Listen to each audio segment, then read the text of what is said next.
besides all the great things that's been said before, this happens to be in what we call a TAD, a tax allocation district, which means all the money, the upward building and all the money invested in this project over its time, those funds are captured right here in East Macon. So that money must be spent to develop infrastructure and other items here in East Macon, and that's important for this project.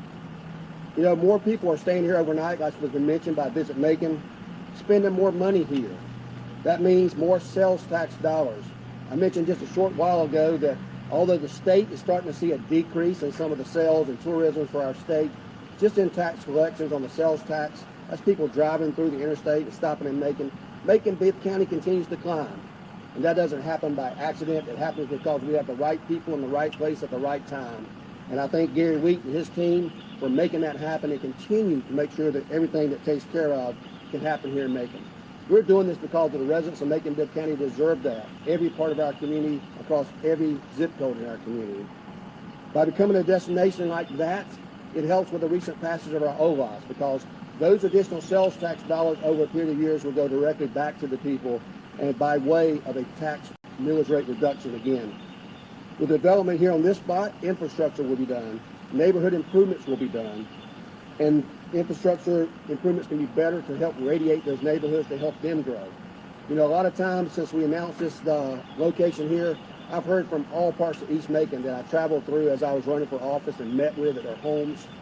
And what they told me is we need more things in East Macon. We need a sit-down restaurant. We need nicer homes here. We need all these things. Well, it's nice to ask for all that stuff, but guess what? You can't do that until you have economic development and you have the traffic that we need to get that to happen. You know, business is not going to come to places where you have lower income as far as your poverty is concerned. They're not going to come to places where there's not residents there that can walk or drive in a short place to their buildings or to their businesses.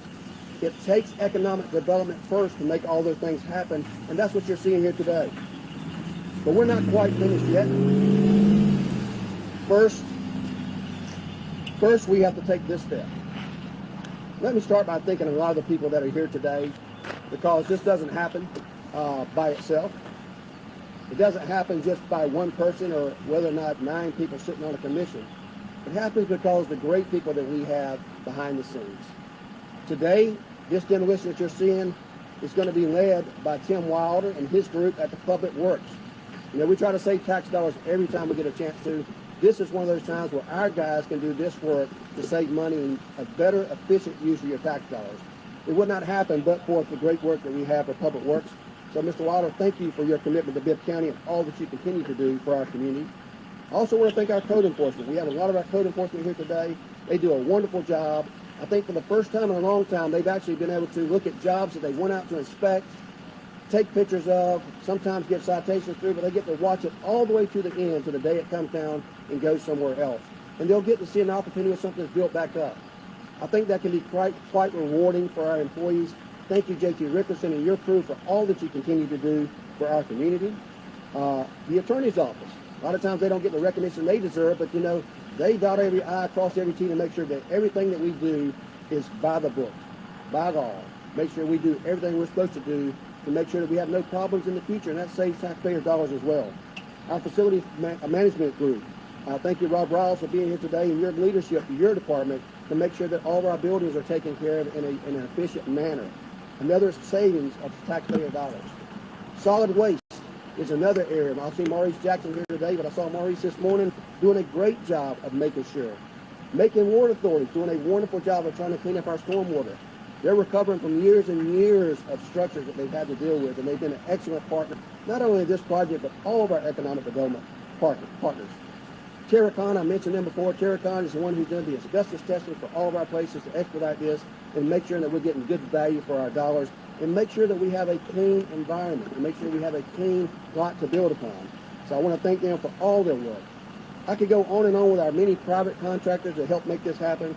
Our fire department, I saw our Chief Shane Edwards here today, continues to help. As you can see, we have their truck here today. They're going to be spraying that to keep the dust down like we always do. They've been a vital, important part. And of course, I think they can tell you this location here, we've had several fires, including one not too long ago that they had to put out. So thank you for your service. The Sheriff's Department, through Sheriff David Davis, has helped to secure this. Our communications department always does a wonderful job. If you enjoy those teardowns at your house or at work or wherever you're on Facebook Live, you can see those teardowns almost all the times that we do this.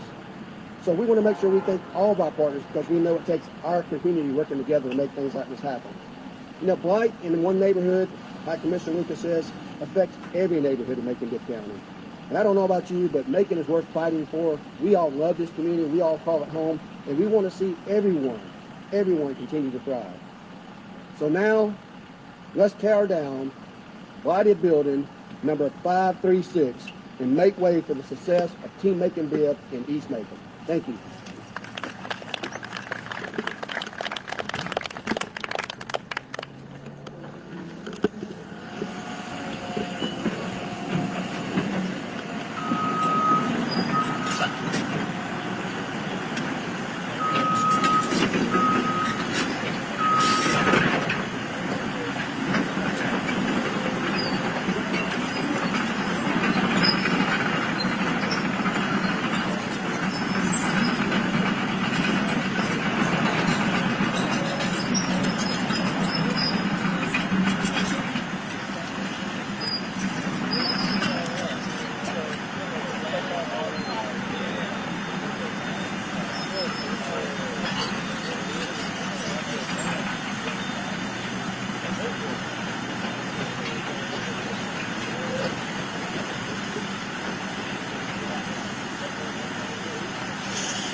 Thank you.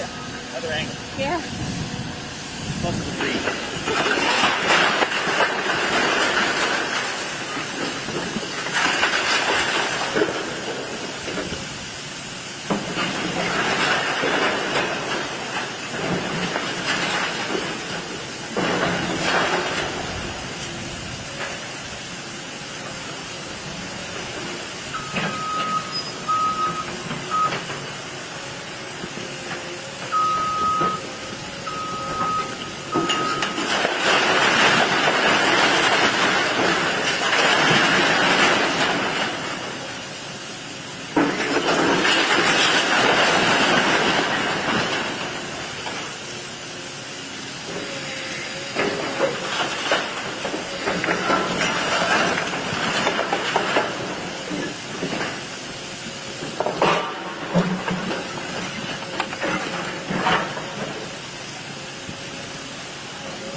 Man, Olivia go inside. No, hell no.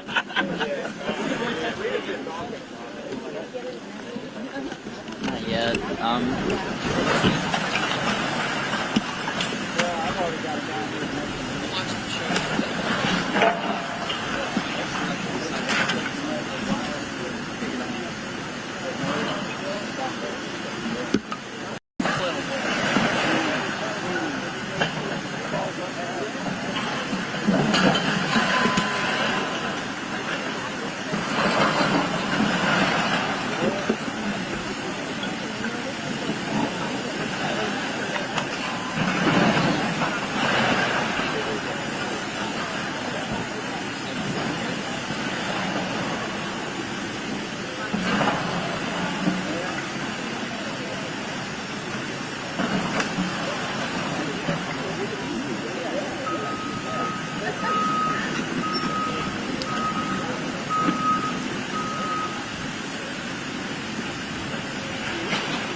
and that was the village over there.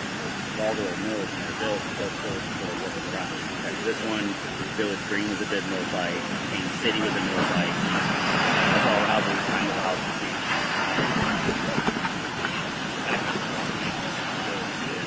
Community center. Right, so walk into the back.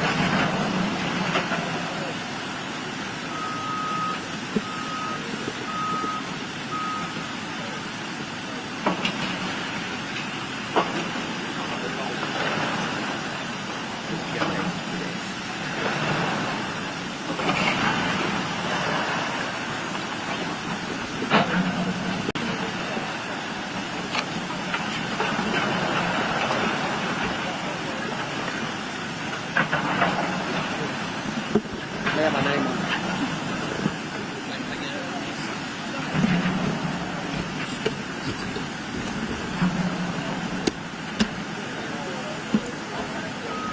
Who did that? Who drove that truck? I saw him in the corner of my eye and everybody started looking at him like, if he pulls out something, I know I'm good. Pointed at you, Libby didn't see him coming. So I pointed at her. Well, I told him, I said, I'm going to wait till you get in the middle of your interview, then I'm going to run through with my truck with the lights and sirens going. Check. Mic check.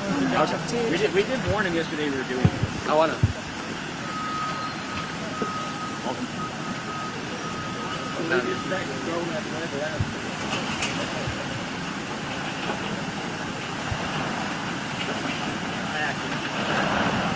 Alright. Oh, you good? Yeah, we're good. All good? Framing it just a little bit better. Thank you, Chris. Bye,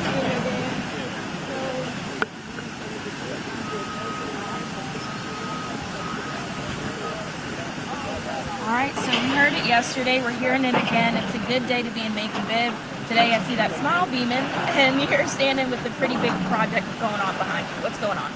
Number one, it's a great day to be in Macon Dip County as always, and today's one of those days we get to smile and kind of look at what's happened over a period of years. Today we're tearing down the old Bill Mill here in Macon Dip County. Blighted structure, we removed all the asbestos off of it, and now we're tearing down the building to salvage it. But it's going to pave the way for some good projects going to happen in East Macon. We're excited about this project, number one, because it's getting rid of some blighted structure. Number two, because all the money spent on development, private development on this property, all the tax money will stay in East Macon. It'll be used for infrastructure and roads and repairs and expanding different types of businesses here. So we're excited about that, and I think it's been a long time coming for East Macon. I know the people here are excited about it, and as mayor, I'm excited about it too, because we were able to take advantage of a good situation here outside the national park. I know one fear for people when we demolish certain sites is that it'll leave a kind of hole in the smile with Macon. But yet there's something probably in the works to come. Do we have investors already looking at the site, already, pretty eager? Well, we've spoken with many investors. Outside the national park and the Muskogee Creek Nation, they do a lot of building as well. We've traveled to Oklahoma and looked at what they had business and commerce-wise, and we're hoping to do a partnership here. But we've heard from investors all across the state of Georgia and the southeast United States. Got a lot of interest on doing hotels over here, residential, restaurants, retail, parking, all kind of great things. So we're going to do what's right for Macon. And we've done some studies, so we're going to evaluate what the best use for it. But the good thing is we're starting today. It's going to be a good venture. In particular, how long is this demo going to take? This demo should take a couple of days. Usually we'll do it the same day or two, but it may take 3 or 4 days because of that. Drink. Probably does. It may not. It may not. No. I think it's on the drink. Yeah. Drink out of the hose? Yeah. That water.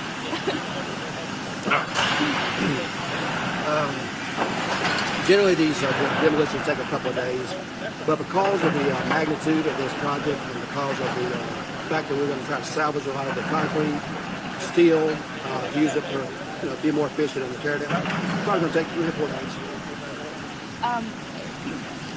I think projects like this are a catalyst for other projects to come. And you said it yourself, this is just the start of many more people looking into Macon when they see new investors come in, when they see plots like this ready and willing to be built on, right?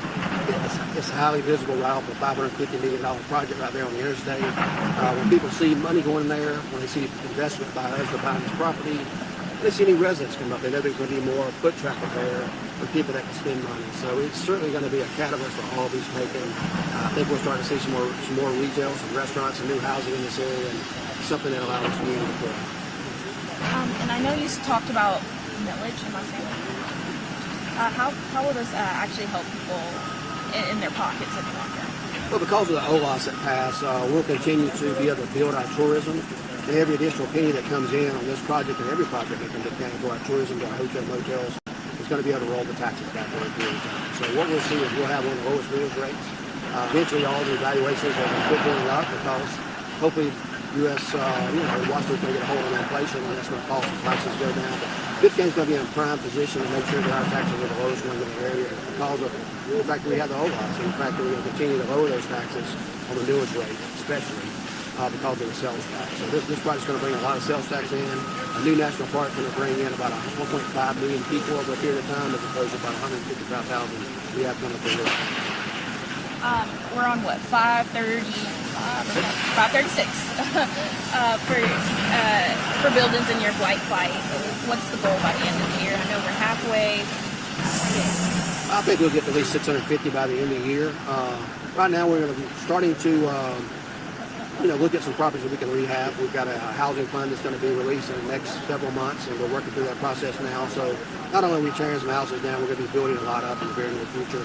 Macon-Bibb-County's been very fortunate in the last year. We've had over 800 homes under construction and another 1,700 units, apartments and duplexes and things like that as well.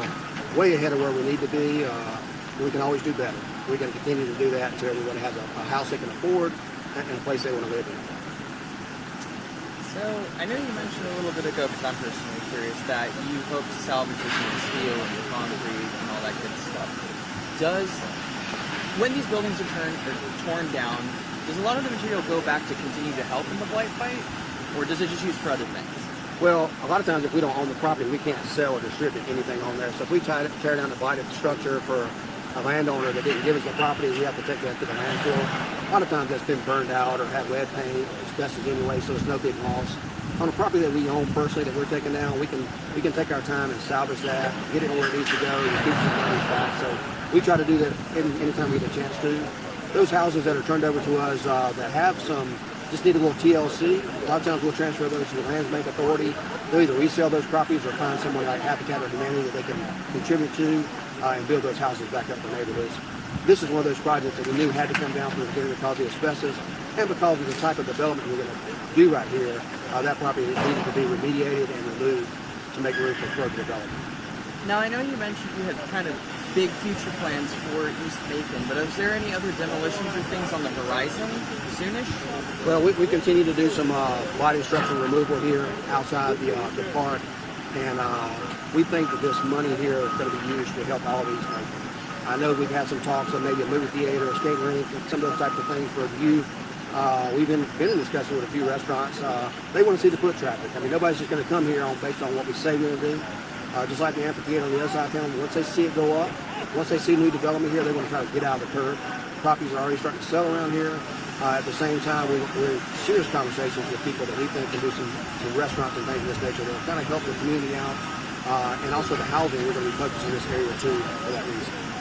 So what's something you would like, not just the folks over here in East Macon, but kind of all of Macon, what do you want them to know about kind of this development? Well, it's going to put Macon on the map. It's going to give someone on this new interstate system coming through Macon to see that, hey, I used to drive by there. They had a body of structure. Now I see these buildings going up. I see a lot of activity right there by this beautiful river.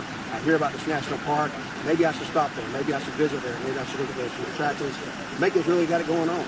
Maybe I won't drive out of town to go to work anymore. I'll work from home here in Macon where we have a low cost of living. So there's a lot of exciting things I think people are starting to say because I hear it everywhere I go across the state. Is there anything else you'd like to add? I'm good. That's good. Talk myself out of the thought. Thank you. Thank you very much.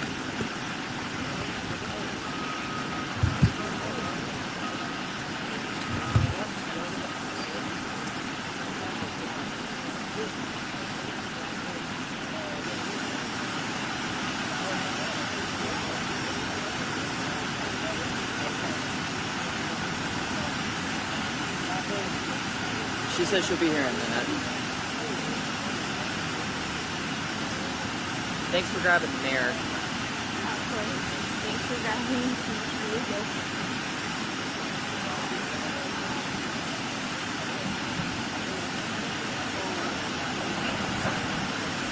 Oh, hey, there he is.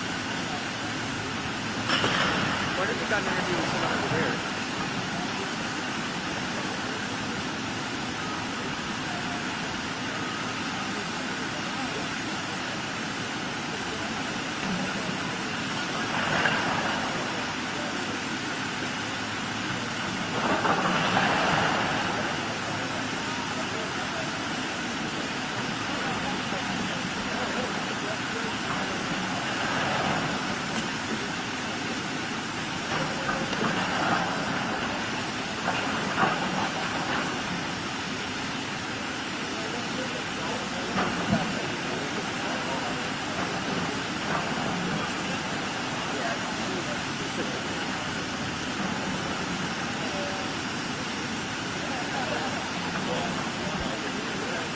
You all have an interview here yet? Not yet. Okay. We just finished with the mayor.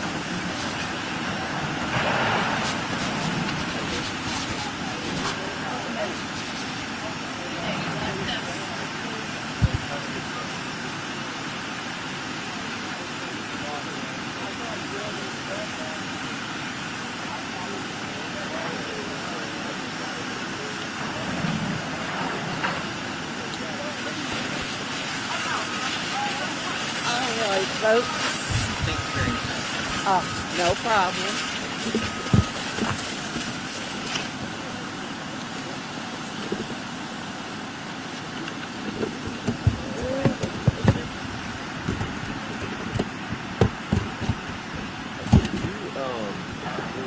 Your hair back just a little bit on the side.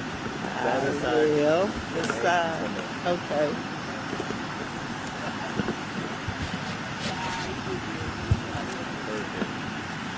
Are good? Yep. You want me to hold that or you got it? We got it. We got it. Are you Okay. picking up some static? There's some background noise. Is but it that No, I noise? think it's from all our mics, maybe on the side. Oh, okay.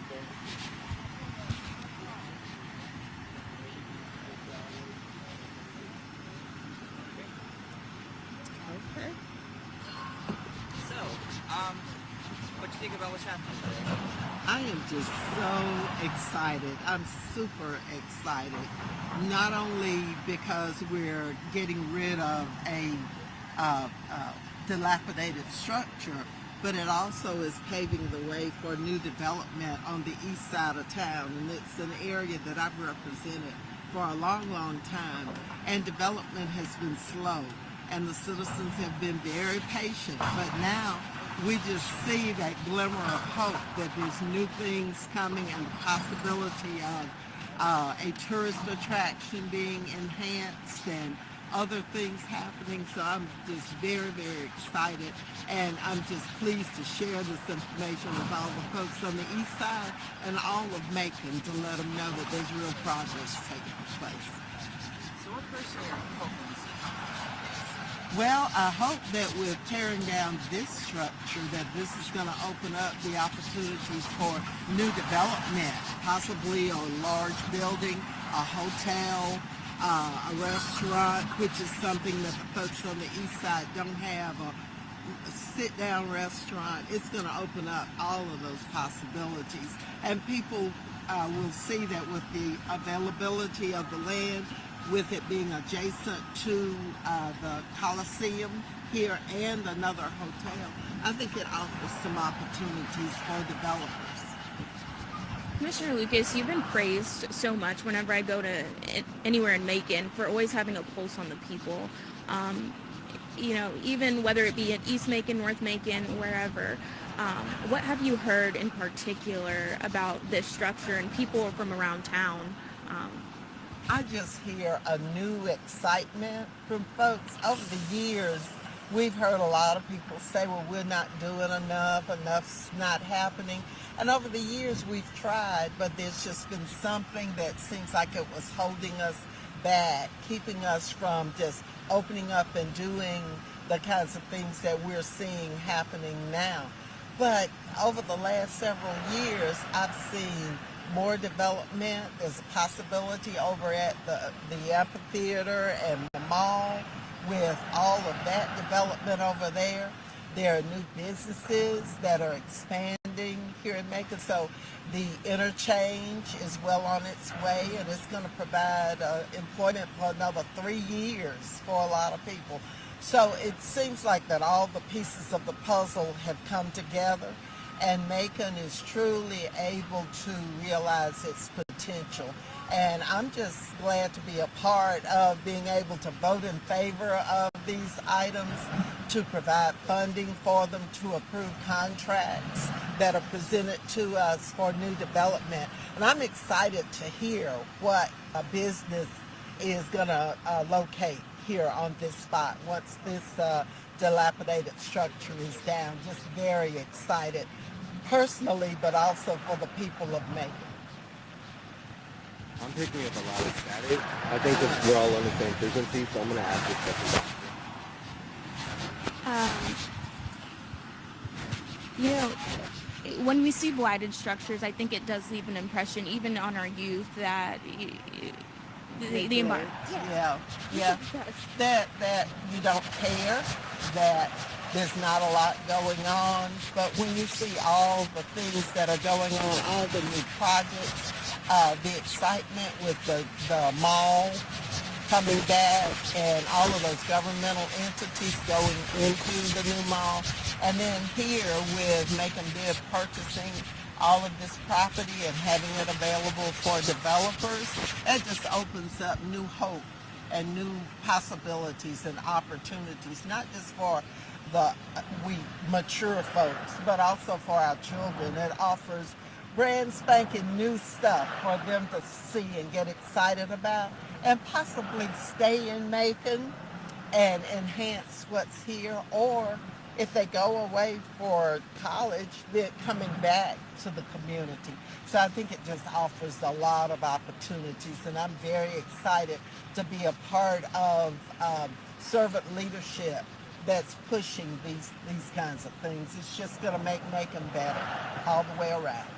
What's a kind of a hopeful message you want to tell people? Because I know the Blight Fight's not going to stop here. Right. For a lot of people, it's just kind of, oh, they're tearing down more old buildings, what's in it for me, that kind of thing.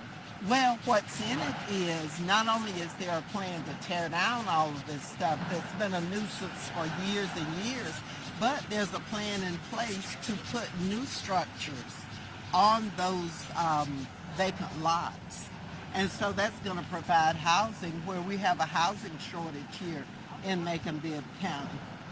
And so I think people are not just going to see a problem of blight being taken care of over the years, but they're also going to see new structures and the possibility for affordable housing, new jobs coming in, because companies look at how the community looks and what's there as far as housing, amenities in the community. So if we present a better picture, a brighter picture to folks, then we'll enhance the entire community. Really happy with that. Thank you so much. Okay, thank you. Y'all asked some wonderful questions. Right. Can I ask you something? Okay. No, we haven't. I've seen you. You get up early in the morning. Sometimes I have to admit, I'm on CNBC, and then sometimes I'll switch over.